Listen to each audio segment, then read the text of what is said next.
Alors je sais qu'il y a certaines femmes qui ont participé au génocide. Mais encore une fois, je crois que ça ne fait avancer la cause de personne, mais de personne, ni de l'Afrique, ni de la communauté internationale, qui a des torts, vous avez raison. Elle n'a rien fait pour séparer. Et nous l'avons dénoncé, les génocidaires dans les camps. Mais dire ce sont tous des génocidaires et laissons les Africains se débrouiller seuls, je pense que c'est un recul en arrière par rapport à un certain nombre de principes qui existent dans la communauté internationale. De principes de droits des réfugiés pour lesquels nous nous défendons. Encore il y a 3 jours, comme l'a dit Mme Bonino, on a expulsé manu militari les quelques réfugiés qui restaient à Kisangani, 700, dont certains, effectivement, avaient des choses à cacher, mais pourquoi, alors que cette fois-ci le HR avait promis de les trier, pourquoi n'a-t-on pas laissé ce tri se faire et offrir un droit d'asile? Je crois que vous-même, madame, vous êtes une habitante presque de... Vous avez bénéficié du droit d'asile. Ah non, non, non, non, non, non. Je suis aujourd'hui... Vous deviez être une défenseuse. Monsieur Goumar, je suis aujourd'hui en droit de vous dire ici, devant des millions de téléspectateurs, que mon mari et moi, nous n'avons jamais demandé l'asile politique. Nous avons toujours conservé notre nationalité parce que nous avions une autre idée de l'idéal que nous défendons. Et nous avons toujours combattu avec notre nationalité zaïroise hier, avec tout ce que ça pouvait comporter de contraintes. Et je suis fière aujourd'hui de dire que nous avons résisté. Voyez-vous, nous n'avons jamais obtenu le droit d'asile, nous ne l'avons jamais souhaité. Alors, maintenant, j'aimerais quand même dire une chose, c'est que autant nous avons vu la communauté internationale vraiment tergiverser, presque refuser, ou en tout cas ne pas procéder à l'identification entre génocidaires et non génocidaires, mais je constate par ailleurs que lorsqu'il s'agit de distinguer les réfugiés économiques des réfugiés tout court, eh bien là, il ne faut pas des commissions pour le faire. Alors, je crois que c'est la preuve qu'il y avait manque de volonté politique délibérée, et c'est cela que je condamne. J'espère que tout le monde comprendra qu'il n'y a plus aucun intérêt à pratiquer ce jeu-là, parce que nous ne sommes pas dupes non plus.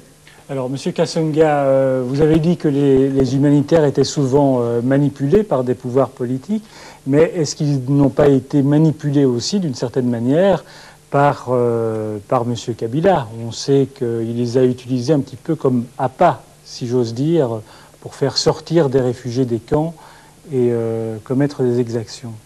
C'est ce que les humanitaires disent. Mais l'expérience démontre, par exemple, que les humanitaires sont soumis effectivement d'une autre manière. Je prends un exemple typique. Le combat se déroule à Brazza. Il y a pratiquement un silence total. On ne sent rien. On se demande pourquoi. Pas du tout. Les réfugiés sont déjà arrivés. Les réfugiés rwandais, une partie est arrivée au Gabon. Nous ne voyons pas la même couverture médiatique qui l'accompagne. Écoutez, moi, je ne dispose pas de la CNN, mais ça, c'est vraiment pas vrai. Ça, c'est vraiment pas vrai. Parce qu'à niveau humanitaire, vraiment, c'est pas vrai. Moi, je ne dispose pas de la CNN, donc je ne réponds pas des médias.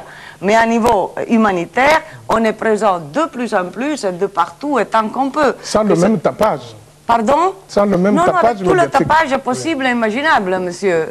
C'est pas... Peut-être vous êtes plus sensible que d'autres sur d'autres côtés, mais je vous en prie. Par contre, personne ne nous a empêchés d'aller à Congo-Brazzaville, ni ne nous a chassés, ni à bombarder d'autres camps. Donc la situation, excusez-moi, le comportement, c'est un peu différent aussi. Je crois, monsieur, que le terme de tapage est impropre dans ce cas-ci. On a dénoncé des massacres de réfugiés. On a dénoncé l'utilisation de l'aide humanitaire. Nous sommes présents au Congo-Brazzaville et nous avons été jusqu'au Gabon, effectivement, et en Angola pour essayer de voir ces réfugiés-là s'ils demandaient une aide. Mais nous n'avons jamais assisté là au massacre auquel nous avons assisté dans l'est du Congo. Et c'est la raison pour laquelle nous ne faisons pas, comme vous dites, de tapage. Ce n'est pas notre habitude. Vous comprenez bien ça, nous ne sommes pas créés pour cela, mais dans des circonstances exceptionnelles que nous avons rencontrées au Congo et pas au Congo-Brazza ni au Gabon, eh bien là, nous le dénonçons. Parce que nous estimons que nous sommes obligés de passer outre. C'est pas facile, vous savez. Ce n'est pas facile dans une Belgique où tous, y compris nous-mêmes, je pourrais, en tant qu'ancien objecteur de conscience, eh bien effectivement, je faisais partie un peu de la frange progressiste en Belgique. Alors, évidemment, ici en Belgique, ça n'était pas facile de tout d'un coup se dire « Ah, lui, il est contre M. Kabila ». Mais en fait, il ne s'agissait pas du tout de ça. Il ne s'agissait pas de dire on est contre M. Kabila. Bien au contraire. Le problème n'est pas posé en ces termes. Nous discutons sur la couverture médiatique qui accompagne l'action des humanitaires. Nous nous sommes rendus compte plutôt que ce qui s'est passé dans l'Est du Congo n'est pas la même chose qui se déroule ailleurs. Il est normal que nous nous posions des questions. Nous relisons les médias chaque jour. Nous nous rendons compte que c'est différent. Pourquoi? Non, mais c'est différent parce que c'était un endroit où les humanitaires et les médias ont été empêchés de mettre un pied pour 6 mois.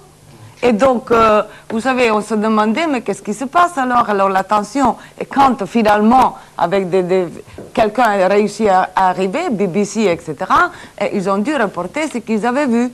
Et quand même, c'est toujours dangereux, je l'ai vu à Srebrenica, quand on ne peut pas aller pour 24 heures dans un endroit ou par 48 heures, à Srebrenica, 10 000 personnes, on les a trouvées tout de suite après dans les fosses communes.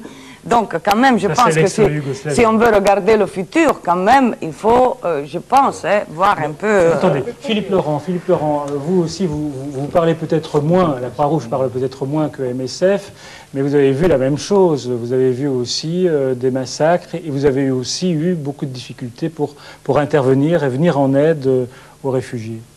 Écoutez, c'est évident. Il y a eu ici, et je pense qu'il faut grouper effectivement ce qui s'est passé en 94 et le génocide, et il faut par après raccrocher à ça toute une série de flux de réfugiés.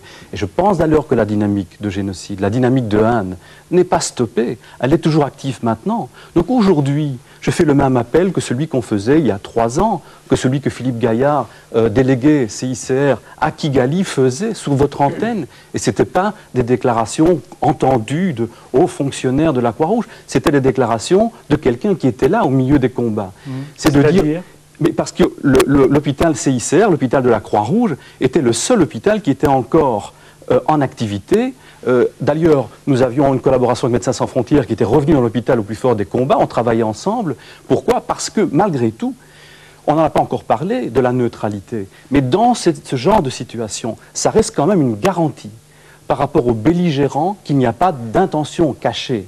Et donc, je crois qu'il faut pouvoir présenter aux belligérants qui sont dans une situation de guerre, qui sont dans une situation de haine. Comment pourrait-il en être autrement? C'est très facile de disserter de la guerre quand on est confortablement installé en paix, dans un pays en paix. Il faut savoir que quand on est dans une situation en guerre, plus rien ne compte. Et donc là, je crois que c'était important de pouvoir dire ce qui se passait. Maintenant, au fond, à partir de cette neutralité, quel est le grand défi des décennies qui nous attend? C'est de réaliser ensemble une communauté de droit.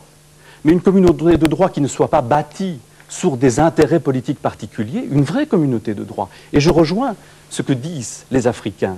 C'est qu'aujourd'hui, les Africains, mais hier déjà, mais ils veulent avoir leur voix. Quand nous avons l'Assemblée générale de la Croix-Rouge, nous avons 165 pays qui sont rassemblés. Et la Belgique est entre le Belize et le Biélorusse. Donc on a parfois tendance à kidnapper, à dire toutes ces valeurs, ce sont les valeurs occidentales. Ce qui doit émerger maintenant, c'est une communauté de droit. Et pour n'importe quel pays au monde, que ce soit en Afrique, en Asie ou en Amérique du Sud, des massacres, ce sont des massacres. Et je crois que dans une communauté de droit, ça doit être condamné, quelle que soit l'origine sociale, quelle que soit l'origine ethnique des personnes. On sait bien que ça ne peut pas se perpétrer. Et donc je crois que ça, c'est le grand enjeu. C'est à partir d'une neutralité d'intention, c'est de pouvoir arriver petit à petit à ce qu'il n'y ait plus de mines antipersonnelles, à ce que les prisonniers soient traités correctement, à ce que tout ce qui ne fait pas partie de la guerre, et les populations civiles en premier lieu, soit neutralisé, soit mis hors circuit. C'est peut-être utopiste, mais c'est un beau combat.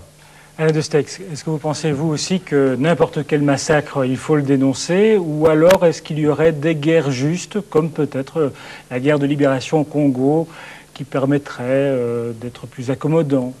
Non, il faut dénoncer clairement tous les massacres, et en ce qui concerne la transparence et la dénonciation, je crois qu'il n'y a aucune réticence à avoir. Le seul problème, évidemment, c'est qu'on ne peut pas faire une politique exclusivement basée sur des considérations humanitaires ou sur des considérations de droits de l'homme.